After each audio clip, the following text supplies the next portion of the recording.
Құрметті көрермендер, бүгінгі үшінші секцияның спикерлері спорт саласында қажырлы еңбек атқарып, ел намысын үлкен додаларда қорғап отқан азаматтар мен азаматшалар келіп тұр. Жалпы бүгінгі қозғайтын тақырыбымыз бұл бәсекелікке қабілеттілік, эволюциялық даму және саналы ұрпақ. Шыңғыс, шынымен бүгін ұлт рухының өрлеуі атты форматындағы конференциямыздың үшінші секциясы басталды. Соған орай жалпы Қазақстанда 38.600 спорт кешені, соның ішінде Нұр-Сұлтан қаласында 564 спорт кешен бар екен. Статистика бойынша республика азаматтары Шыңғыс 30,16% жүйелі түрде спортпен айналысады екен. Ал дамыған елдерде бұл көрсеткіш 50% құрайды. Осы тұста Бақтияр Ғарифоллаевич, сізге сұрақ, жалпы біздің қателігіміз неде болып жатыр? Әлде бір жұмыс істейтін тұстарымыз бар ма? Осы бұқаралық спортты біз қалай дамытуымыз керек? Бұқаралық, рахмет, тамаша сұрақ. Енді қай жерде болмасам да жақсы сұрақтар көп қойылып жүр соңғы кезде. Ол мені қуантады, өйткені ол сананың жетілдігі дұрыс жауап қайтарылғаннан кейін елдің дұрыс жауап естігісі келетін шығар. Енді осы спорт саласына өміріміз арнап келатқандықтан, қазіргі таңда 30% деп айтқан ол жай статистика, шын мәнісінде, өйткені шын мәнісінде бізде Қазақстанда 30% емес, шын мәнісінде бізде елімізде Қазақстанда социальный халықтың әл-ауқаты өте төмендік болғандықтан, көбісі басқа да жұмыстармен айналысқандықтан, ауылды жерде мүлдем спортпен айналысып жатқан отбасылар жоқ, өкінішке орай. Өйткені неге десеңіз, елдің бәрі қалай күн көрсек, қалай жан бақсақ деп шапқылап жүр. Өйткені спорт кешендер ашылып жатыр, оның бәрі ашылғанмен тегін емес. Мысалы, мен өзім жұмыс істеп жатырмын, әр өңірден ашып жатырмыз. Біздің абонент платамыз, мысалы, әр спорт кешенге кіретін спорттық билеттеріміздің өзі 4-5 теңге. Соның өзі ауылдың халқына ауыр. Мен кейбір кезде, мысалы, Астанада тұрған кезде айтамын басшылықтарға, біздің осындай абонемент билеттеріміз 5 теңге десем, олар айтады, не деген арзан баға дейді. Ал ауылдың адамына оны түсіндіре алмайсың. Халықтың 4-5 теңгеге алып жатқан кезде ол қол жетімді емес былайша айтқанда. Олардың жалақысы, айлық жалақысы 40.000 теңге, 30.000 теңге деген айлық бізде әлі бар, өкінішке орай. Сондықтан біздің таңда 30% бұқаралық спортпен айналысып отырған ол жай статистика. Шын мәнісінде енді шындықты айту керек, бір Қазақстанды алатын болсақ, жалпылама Қазақстанды алатын болсақ, 15% айналысып жатса, тұрақты түрде ол жақсы көрсеткіш. Ал сіздің сұрағыңызға келетін болсақ, Ағарке ханым, ол мәселені жөндеу үшін біріншіден Қазақстанда көз қуантарлық жағдай, ол әр жерде спорт нысандары соғылып жатыр. Бәрі реттеліп жатыр, бірақ өкінішке орай ол қол жетімді емес, бірінші проблема. Екінші проблема, ол ашылса да өз бағытында жұмыс істейтін ол жерде, ауылды жерде мамандар жоқ. Мына жерде Садық бауырым отыр, осындай спортты дайындайтын жас балалармен жақсы жұмыс істейтін, мүмкіндік шектеулі азаматтармен жұмыс істейтін, болмаса осындай кішкентай сәбилермен жұмыс істейтін мамандар бармай жатыр. Өйткені барса да олардың жалақылары өте төмен болады. Сондықтан өзіміз, мысалы, көзіміз ашық азаматтармыз ғой.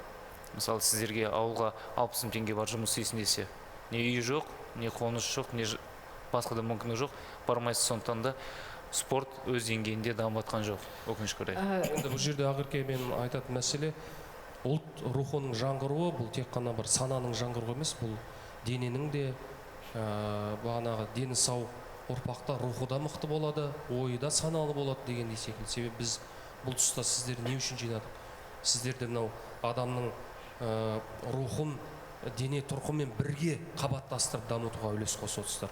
Және енді біз көп тұстарда мынау спортпен шұғылдану тек қана бір ірі болу немесе күшті болған емес, бұл жан-жаға көмек көрсету, саналы болу деген секілді. Осы арамызда Меруерт ханым бар. Енді біз спорт түрін бөлеміз ғой, дәстүрлі спорт түрі дейміз, мысалы үшін біздің ортамызға тән, мысалы үшін енді рухы мықты бабаларымыздан үлес шығар, бокс, күрес, сондай қатты күш жігер талап ететін спорт түрлері. Сіз мысалы үшін мынау бой тұрқын түзейтін, би сымбаттылыққа бой алдыртатын, бұл қазақтың жігіттері тек қана иығы кең бүктеліп алып кімді ұрып соғам дегендей секілді емес, сымбатты, бойы кең, иығы тік, қай жерде жүрсе де көзін көрсетіп, мысалы үшін сәкендей сұлу болу дегендей секілді. Бұның барлығы тәлім тәрбие ғой. Осы тұста Меруерт ханым, жалпы бұқаралық спорттың дамуы қай деңгейде қазір бізде? Осы сіздің салаңыз бойынша. Енді көп рахмет шақырғандарыңызға.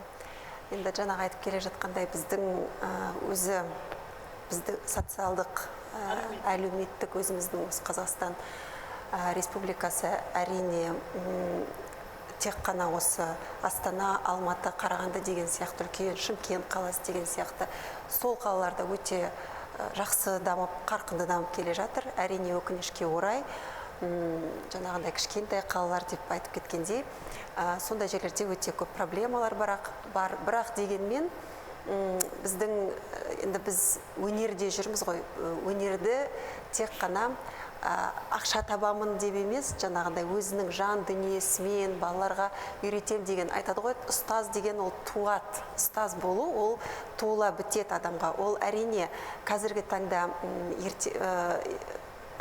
аш қарынмен жұмыс жасай алмайсың, дегенмен жаңағындай ішіндегі өзінің мынандай стержені барлығы жаңағы ұстаздың ұстанымына байланысты. Енді қазіргі таңда бізде қазақ биі туралы айтатын болсам, енді қазақ биін әрине рухани түрде жаңғырып келе жатыр. Кешегі жаңағы Шар апамыздың қалдырып кеткен сол Қамажай, Қосалқа билерін ғана сол заман, енді қазіргі таңдағы енді адамдардың барлығы сол заманғы билер сияқты болып, екі рет қолын оң жаққа, екі рет қолын сол жаққа деп қана көреді ғой. Қазақ биі деген ой ол не нәрсе деп. Былай қарасан, ол жерде өте үлкен тарих жатыр. Ол тарихты осы ұрпақтан ұрпаққа сақтап келе жатқан адамдар қазіргі таңда бар. Үлкен академия осы Астанада ашылды. Әрине ол академияда оқу тек қана мысалы қанша халық бар барлық республика бойынша? 1000-2000 адам оқушы. Оның ішінде бітіретін 500-400 адам мысалы академияда. Образ, енді статистика бойынша айтатын болсам. Енді біздің биіміздің барлық халықтың көретіні ол тек қана общий бірінші майда ұлттық халықтар достығында ғана билеу деп қана көреміз. Наурызда қазақ биін жорға деп бір көреміз. Тек қана сондай бір деңгейде тұр. Атаулы күндерге ғана қатысты. Атаулы күндерде ғана сол қазақ биінің сахнада көргілері келеді. Қалған 12 ай, 11 айында бізде өкінішке орай тек қана өзіміз алдың ішінде ғана жұмыс жасап келеміз. Жалпы бұл жауаптарды тыңдай отыра мен мынандай ой түйіндедім, Шыңғыс. Әлі де бұқаралық спорттың дамуына көңіл бөлу керек. Мынау статистикаға үңілетін болсақ, 2019 және 20 жылдары Қазақстан Республикасының 17 өңіріне 252 миллиард ақша жұмсалған екен. Бірақ бұның көбісі үлкен қаражат, ауқымды қаражат футбол және хоккей салаларына жұмсалады екен. Бұл да әлі біздің мемлекетіміздің зерттеліп қаралатын бір проблемасы, өзекті проблемасы болып тұр. Бұл жаңағы Бақтияр мырза мен Меруерт ханымның жауаптарынан естіп жатырмыз. Ал мен былай ойлаймын, бұқаралық спорт болғанда ол әрбір азаматтың өзіне де байланысты ғой. Мысалы, карантин кезінде, Шыңғыс білесің бе, йога, велоспорт және жүгіру өте қатты дамыған екен. Бақтияр Ғарифоллаұлы, бұған енді қаражат қажет емес қой далаға шығу үшін. Сондықтан мен ойлаймын, бұл жерде әрбір азаматтың да жауапкершілігі спортқа үңілу, жалпы өзінің тәніне үңілу, өзінің денсаулығына салауатты өмір салтын ұстану, әдетке айналдыру керек. Бұл жерде ешқандай кедергі жоқ. Сіз жақсылап бөліп өттіңіз. Мысалы, сіз кәсіпқой спортты айттыңыз, хоккей мен футбол арасында біздің елде көп ақша сол спорт түрлеріне бөлінеді. Ол бізде әлемдік дәрежеде таныта алатын спорт түрлері емес. Ол жерде біз әлем чемпионы бола алмаймыз, олимпиада чемпиондары бола алмаймыз. Алла нәсіп етсе болармыз, болмаймыз деген сөз оңай ғой, бірақ болармыз бір ғана. Бірақ жүйе реттелсе, біз өзіміздің қара көздеріміздің ішіне системалық тұрғыда жұмыс істейтін болсақ, мынандай балаларымызды бүйтіп өсіріп алып кетіп, соларды ары қарай жетелейтін болсақ, онда біз мүмкін болашақта чемпион боламыз. Егерде қазіргідей сырттан легионерлерді алып келіп, оларды осы СНГ ішінде айналдыра беретін болсақ, біздің болашағымыз осы күйінде жетілмей қалады. Ал сіздердің айтып отқандай, әр адамның, әр азамат пен азаматшаның санасына байланысты, мысалы, біз өзіміздің денсаулық үшін спортпен күнделікті айналысу ол біздің парызымыз. Бірақ ол жалпылама бұқаралық спортты дамыту деп ол жатпайды оған. Ол әр адам өзі үшін. Мысалы, ағылшынша сөйлесек, Америкаға біз ағылшынша сөйлейтін болсақ, біз енді олар енді таңғалдыра алмаймыз. Қытайда қытайша сөйлесек таңғалдыра алмаймыз. Сол сияқты біз Қазақстанда тек қана ұлттық спортымыз, жаңа қазақ барысы деп өте жақсы, мысалы Арман Шураев жақсы бастама бастады, иә. Жаңағы біздің өзіміздің атқа мініп алып, ат міну өнерлері, сондайларға өте көбірек көңіл бөлетін болсақ, соны халықаралық деңгейге шығарып, сондай көрсететін болсақ, өйткені бізде әлем барысы болған уақытта қаншама, мысалы біздің шет мемлекеттерінен сол кәдімгі мынау правилаларын барлығын үйреніп алып, қызығушылық танытып, осында келіп, бізде мысалы қазақ хандығының 550 жылдығына Тараз қаласында өте керемет жаңағындай өтті, әлем барысында. Біз ол жерде жұмыс жасадым өзім, сондықтан мен сол спорт түріне өте жақсы етемін. Енді мысалы үшін Меруерт ханым, Бақтияр мырза, біз қазір мысалы үшін дені сау азаматтар жайлы көп айтып отырмыз ғой, мысалы үшін оның өзінде көптеген проблемалық тұстары бар, мәселелері бар. Осы тұста мысалы үшін Садық мырзаға сөз бергім келіп тұр, мысалы үшін ерекше балалармен, рухы мықты балалармен жұмыс істеп отыр. Біз қол аяғы бүтін дені сау азаматтардың өзін жөнді спортпен шұғылдануға әрекет ете алмай отырмыз.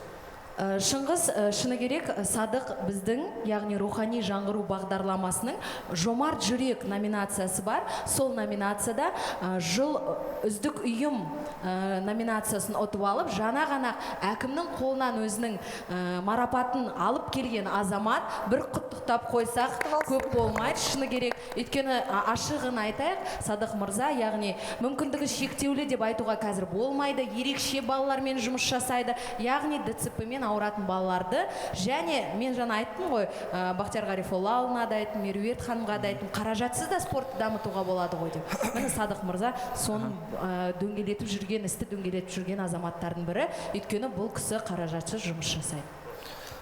Ассалаумағалейкум. Шақырғандарыңызға рахмет. Өте қуаныштымын. Бір мадақтана Алла ғана жарасады дейді. Мен енді ағасы тұрып інісі сөйледі деген, енді мен спорт жайында айтатын болсам, өзім саламды айта кетейін. Бақтияр ағамыз енді спорттың сүйегі мұжған кісілер, бұл Қазақстанда емес, әлемді бағындырған қазақтың батырлары. Енді мен жайында айта кететін болсам, әр адам өз саласымен айналса, өз саласына жауап беріп, өз саласымен сөйлесе, ол өте үлкен деңгей болады деп ойлаймын. Екіншіден айта кететін болсақ, мынау 2017 жылы жас жауынгер деген спорт орталығын аштық, бейімді спорт орталығын. Ол жайында ерекше мүмкіндігі шектеулі балалар деп бастаған едік. Қазір ерекшелікті қажеттілік ететін балдар. Осы бастаманы ашатын бұрын біздің қазақтарда деп айтсам қатты кетер енді. Көбісіміз өзімізден бастасақ, көкіректігіміз, кісілеріміз бар. Бұны ашатын кезінде талай табалдырық, талай есіктер тоздырдық. Баратын кезінде бірінші міне ағама бардым, Бақтияр ағама. Аға, осындай жоба ашайын деп жатырмыз. Бұл жақсы керемет жоба деді. Бұны ашыңдар деді. Біз қолдау көрсетеміз деді. Ал кірген кісілер, олар енді рахметін айтып, молодец деп артынан қағып жіберді. Осы ағамның қолдауымен көп адам қолдамады деп айтып тұрсыз ғой. Көп адам қолдамады, көп адам қолдамады. Міне Аллаға шүкір, бүгінгі күні 3 жыл өтті. 3 жыл тегін түрде жұмыс жасап жатырмыз. Қаншама деген балдарды аяққа тұрғызып жатырмыз. Ата-аналардың ризашылығын алып, қазіргі сол орнынан тұрып жүріп жатқан балдар кеше ғана мына фестиваль жас жауынгерде өнерлерін көрсетіп, өздерінің жайындегі тең мүмкіндіктер ғой бұл жерде. Енді былай қарап тұрсаң, сау балдарға көп жағдайлар жасалған. Енді көп деп айтамаймын да, бір 50% жасалғанша. Далаға шығып жаттықса да болады ғой. Енді бұндай, бұл санаулы, бұл Қазақстанда емес, елімізде емес, әлем бойынша бірінші жоба. Бірінші жоба болғаннан кейін мен әр жерде айтам, уақыт келді. Біз жастар өзгерту керекпіз. Қашанға дейін біз шетелге барып үйренеміз, шетелдерден тәрбие аламыз. Енді шетелдіктер бізден кеп алсын.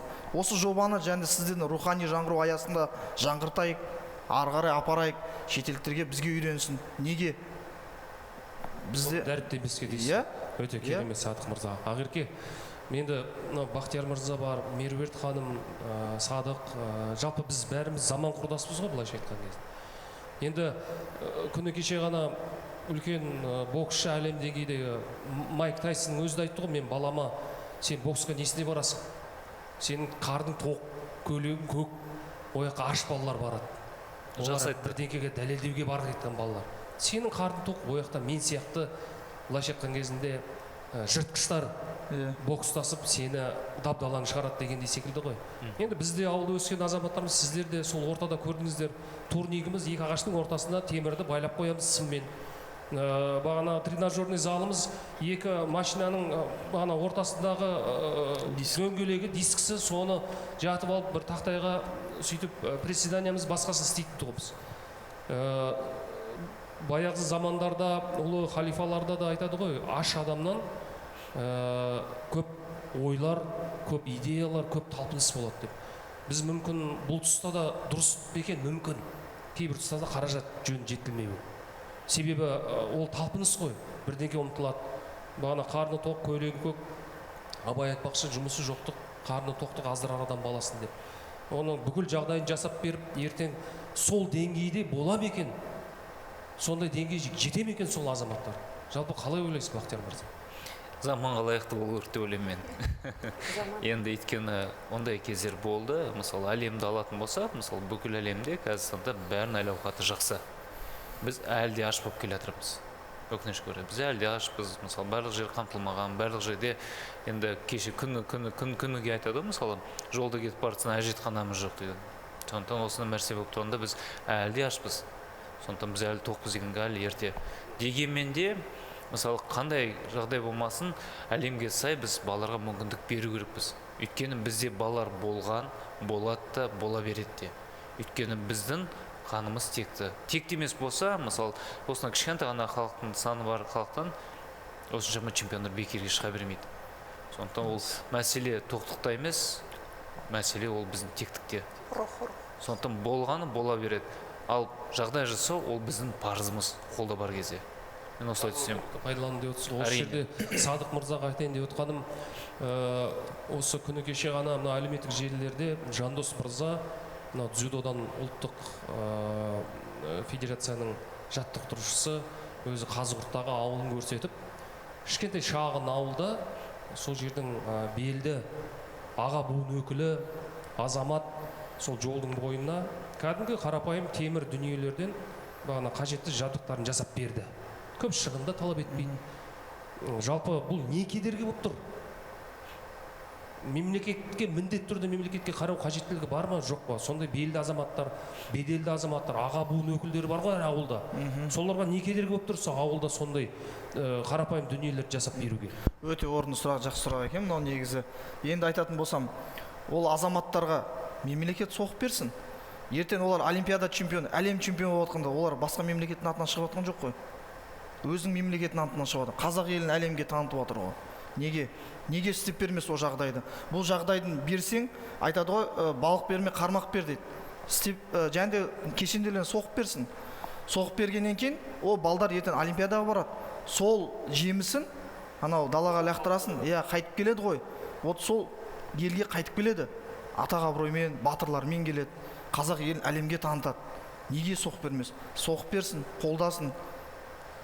Мен бір толықтырсам бола ма осы жерде?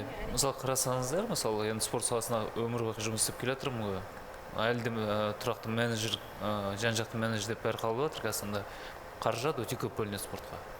Мысалы, облыстық спортқа, мысалы, бөлінетін болса, жылдығына бір 12-13 миллиард бөлінеді. Мысалы, 12-13 миллиардты неге сондай дүниеге жеткізбеске? Мысалы, бөлінген нәрсені бұл жерде жеткізу керек, ол. Иә.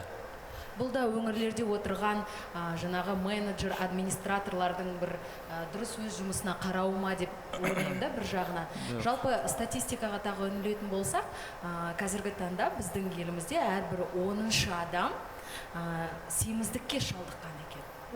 Яғни әйелдер арасында 55, ер азаматтар 45. Бұл да біздің ертең болашағымызға бір қауіп төндіріп тұрған сияқты. Сондықтан мен ойлаймын, бұл жерде Садық мырзаның айтып жатқаны дұрыс. Әрине мемлекет соғып берсін деп. Бір жағынан жаңағы белсенділік танытып, жеке азаматтардың да соғып жатқаны дұрыс. Бұл рухани жаңғыру бағдарламасында туған жер атты бағдарлама бар, арнайы бағдарлама. Яғни меценаттардың өз ауылдарына барып, керек жабдықтарын егер қаражатпен бөлісе алса, әрине. Бөлісе алмаса, Садық мырза сияқты қаражатсыз, бірақ физикалық еңбек қой Садық мырзанікі, ашық еңбек. Сол арқылы да жас буынды тәрбиелеу. Бұның бәрі рухани жаңғыру бағдарламасында көзделген. Садық мырзаның егер ұйымы 3 жыл жұмыс істеп жататын болса, рухани жаңғыру бағдарламасы да 3 жыл жасап жатыр жұмысты. Бірақ енді бұл идеологиялық платформа болғандықтан бір күнде мектепті салып тастау, немесе жолды салып тастау, оның қорытындысын көру емес. Сондықтан бұл бағдарламаның да әлі жемісі болады деген ойдамын. Бұл тұста осы Меруерт ханымға сұрақ. Жалпы осы болып жатқан артық салмақтан айырылу ертең біздің аналарымызға, қыздарымызға болашақта осындай қауіп төнбес үшін әйел заты ретінде не айта аласыз? Биші ретінде өзіңіздің артыңыздан қаншама бишілер, бір топ бишілеріңізді ертіп жүрсіз, не айтасыз? Қандай кеңес бересіз? Енді қазіргі жағдайда ол ең бірінші тамақтану. Барлығы бізде енді фастфуд болып кетті ғой. Сондықтан, өйткені біздің өзіміздің ата-бабаларымыздан келгенде ондай қатты семіздік жоқ қой. Ол бізде жаңағы Америка, шет елдерден олардың барлықтары фастфудпен тамақтанады. Сондықтан, енді әрине әйел адам 50 килограмм болса да маған 48 керек дейді, 60 килограмм болса да маған 55 керек деп, өзі туғаннан өзі әйел адам психологиясы өзі солай. Ал енді шектен тыс қатты семіріп кеткен әйелдердің барлығында енді ең біріншіден мен дұрыс тамақтану деймін. Оның барлығы жаңағы 6-дан кейін тамақ ішпеу, 7-тен кейін тамақ ішпеу деген енді өзіміздің көп адамдар маған осы сұрақ маған ең біріншіден қойылатын сұрақтың барлығы қалай осы фигураны ұстап жүру. Менің жасымда енді кішкене жас емес, орта буындымыз енді барлығымыз бір заманды Жастарыңыз қай жылғы деп? Қазақстан Республикасының Конституциясында жас санаты 14-тен 29 жасқа дейін адамдар жастар санатына енеді. Біз енді өтіп Меруерт ханым, енді осы жерде мен айтайын дегенім, мынау биылғы жыл енді өте салмағы ауыр жыл болды. Мына пандемия кезеңінде сыртқа шығу да қиын. Осы тұста көп адамдар үйінде отырмақ жаттығу істегенін көрді. Тиімділігін көрді. Меруерт ханым онлайн сабақпен жұмыс жасады. Бір спорт кешені қажет жоқ шығар деген ғой. Ол жерде қажет емес. Енді ол жерде маған барлығы жаңағы Казмедиада барлығы айтады ғой, сен амбассадорсың осы коронавирустың бүкіл дыхательный процедурасының амбассадоры келе жатыр деп айтады. Қазақстан телеканалында бізге инструкция берді, қалай дұрыс демалу керек. Толығымен сол инструкцияның барлығын мен жүргізіп отырдым. Және де көз қуантарлық жағдай, ол осылай есігімнің алдын қарап қалсам, үлкендері де, кішкентайлар да таңғы 5-те жүгіріп жатады, турниктарда асылып жатады. Енді оның барлығы өте бір осы пандемияның бір берген жаңағы жақсы тұсы, ол адам велосипедті де көп адамдар жаңағы велосипед сатып алды, өзінің жаңағы енді қалай болса да, ол біріншіден әйел адамдар ең біріншіден артық салмақтан айырылу, ер адамдарды әрине жаңағы өздерінің денелерін шынықтырып отырды. Енді пандемияда енді көптеген онлайн сабақтар жүргізіп отырдық. Оның барлығын біз трансляция бердік. Кішкентай 3 жасар балалармен де, үлкен адамдарға да, үлкен жаңағы олардың мамаларымен де жұмыс жасап отырдық. Енді жұмыс жасаймын, өзімнің денсаулығыма қараймын деген адамға YouTube-ын ашып қойса да жаңағы неше түрлі сабақтар бар. Мына жерде толықтыра кететін болсақ, пандемия кезі дейді ғой, негізі оның бір шеті де бар екен да, бір жағы да. Мына пандемия кезінде және көбісі тәкаппарлыққа беріліп кеткендер бар да. Және той саласында болсын, жұлдыздар саласында болсын, және бизнес саласында болсын адамдар, сәл адамдар ойланды, қанша сау алдымызда жүгіріп жүрген адамдар кетіп жатыр. Бұның бір әсерді тигені көбісі аспандап кеткендер сәл жерге түсіп, ойланып, бір тәубесіне келіп, бір-бірімізге жақын болып, араласа бастадық. Ары кетсе отбасымызда бола бастадық, мысалы. Бұл алатын болсақ, ол пандемия кезі. Енді, конечно, тез біткені дұрыс қой енді. Енді осы спорт саласын жерлеген шағып, сол салада еңбегін терін төккен азаматтармен сөйлескен әрине өте тұшымды ойлар айтылды, құнды ақпарат жеткізілді. Енді сіздермен бір күндік әңгіме емес бұл енді. Көп дүниелерді қозғауға болады, көп сіздер өздеріңіздің көргендеріңіз, білгендеріңіз бар, тәжірибе жүзінде өткізгендеріңіз бар. Жалпы мынау бәсекелікке қабілеттілік, саналы ұрпақтың қабілеттілігі, рухы мықты ұрпақтың қабілеттілігі, дені сау ұрпақтың қабілеттілігі және эволюциялық дану саналы ұрпақ дегеніміз. Енді бүгінгі түсіріліміміздің соңғы түйін сөздерін Садық мырза өзіңіз бастап, Бақтияр мырзамен тәмамдасақ, өзіңіз осы бір түйін сөзіңізді айтсаңыз осы тұста. Мен айтаты кететін болсақ, енді дұрыс және айтып отқанымыз бәрі бір шетінен де енді қатты анау өкімет береді деп не қылмай өзімізде және бастасақ, өзімізден бастасақ, ертең басқаларға да біз үлгілі боламыз. Мынау ерекше қажеттілігі бар балаларды тәрбиелеп отырған ата-аналарға Алла тағала күш қуат берсін, төзімділік, сабырлық берсін, балдарға шипа берсін, аяғынан тұрып, біріншіден жәндегі анау олимпиадада, паралимпиадаларда көк туымызды желбірете берсін, Қазақстанымыздың атын шығара берсін. Бұға дейін паралимпиадада бізде өте санаулы медальдар болған, енді көбейе берсін, соған ат салысып, үлес қоса берейік. Мына ағаларым жәндегі айтқан сөзі бар, еш уақытта шаршама, шаршадым деп айтпа, тек қана алға баса бер, еліміз, жұртымыз тыныш болсын. Рахмет. Енді мен жаңағы хореография балаларды, енді хореография саласы болғандықтан, енді барлық балаларымыз, мен ұл балаларды, қыз балаларды тәрбиелеймін ғой. Сондықтан енді біздің жаңағы ата-аналарымыз, сол ата-аналарымыздың осы өнерге деген олардың жаңағы сүйіспеншіліктері, махаббаттары азаймасын. Қандай да жаңағы хореографтарға айтатыным, қандай да бір қазақ биінің осы рухани тұрғыдан сол қазақ биін дұрыс тәлім тәрбие берсе деймін. Өйткені көптеген жаңағыдай конкурстарда көріп жатамыз ғой, бидің дұрыс емес қойылуына, ол балалардың әрине психологиялық тұрғыдан жаңағы әрбір дұрыс берілген бидің өзінен адамды жаңағы тәрбиелеп шығаруға болады. Сондықтан тек қана дұрыс бағытта өзіміз сол балалармен жұмыс жасасақ, болашақта біздің балаларымыз өте үлкен жеңістікке жетеді, барлығы чемпион болады, біз оған сенеміз. Әрине өзі еліміз аман, жұртымыз тыныш болсын. Бақтияр мырза. Рахмет, Шыңғыс мырза. Енді мен түнде келе жаңа жақсы сөз болды әңгіме арасында. Әр азамат егерде елін сүйіп, отанын сүйіп, қызмет жасайтын болса, үлкен жетістікке қол жеткіземіз анық. Сондықтан жаңағы айтқандағыдай қолында мүмкіндігім болса, бұрыш-бұрыштан жаңағыдай темірден құрастырып болса да спорттық алаңшалар соғып бер, спортқа керек құрал жабдықтар соғып бер. Сондықтан әр азамат, біздің елдің әр азаматы ол бірінші өзін ойлап, өзін сүйіп, өз денсаулығына өз көңіл бөлу керек. Сондықтан да біреуі соғып беріп жатса, біреуі өзімен өзі спортпен айналысу керек. Сол кезде мен ойлаймын, бәріміздің деніміз сау болады, ал дені сау ұлт міндетті түрде бәсекеге қабілетті болады. Бәсекеге қабілетті болайық, әрқашанда алдыңғы қатарда болайық дегім келеді. Шыны керек, біздің бүгінгі кездесуіміздің тақырыбы саналы ұрпақ, бәсекелікке қабілетті ұрпақ. Қазақстанның революциялық емес, эволюциялық дамуы. Мен ойлаймын, үш спикерімізді бұл тақырыпты өте тамаша ашты. Мысалы, енді Бақтияр Ғарифоллаұлының тұлғасына келетін болсақ, Тараз қаласында ондай бір керемет кешенде болмаған шығар, сіз жақтыққан кезде, бірақ сізден олимпиада чемпионы өсті. Сондықтан өзіңіздің сөзіңізбен толығымен келісемін. Әрбір ата-ана, әрбір адам өзінің баласына және өзіне жауапты, өзін саналы түрде тәрбиелеуге, өзінен мықты азамат жасауға жауапты болу керек. Және біздің министріміз, енді спорт саласын айтып жатқаннан кейін, министрдің сөзін айта кетейін, 20-25 жылы бұқаралық спорт 40%-ға өседі деген уәде беріпті. Енді мен ойлаймын, бұл жай сөз емес, шыны керек, мемлекетте бұл тарапта өте көп жұмыс жасалып жатыр. Рухани жаңғыру бағдарламасы аясында да өте көп жұмыс жасалып жатыр. Осының жемісін көруге, қорытындысын көруге келейік. Құрметті спикерлер, алдағы уақытта жұмыстарыңызға жеміс тілеп, саналы ұрпақты тәрбиелеп, сапалы ұрпақ тәрбиелейді деген тілеудеміз.